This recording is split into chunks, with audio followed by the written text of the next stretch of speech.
We're hearing from a neighbor who watched an hours-long SWAT standoff that ultimately ended with Austin police killing a man. It happened yesterday at a Texaco gas station on Salt Springs Drive and Thaxton Road. That's in southeast Austin. KVUE's Melia Masumoto was at the scene for us this afternoon. And Melia, what have you seen there today?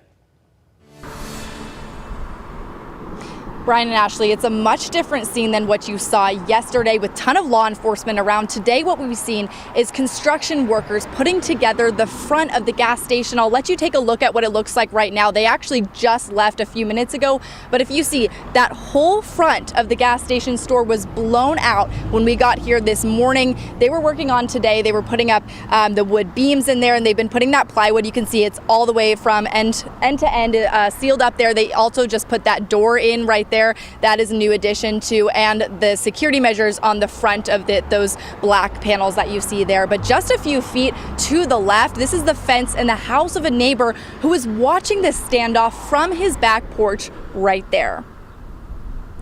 I swear I just heard a gunshot. I thought I heard a gunshot in there.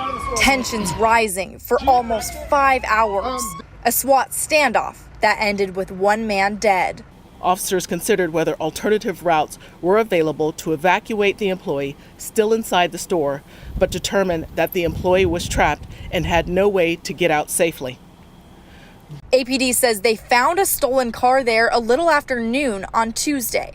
Officers gave the suspect commands to drop the gun, but when he refused, officers backed out and initiated the SWAT response.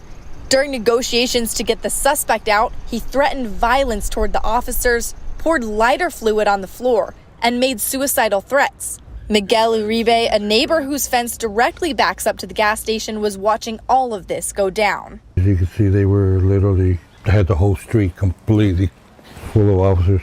After several hours, police told Uribe to go inside. Police blocked off his cul-de-sac, so he was the only one communicating with his neighbors who weren't able to get into their houses.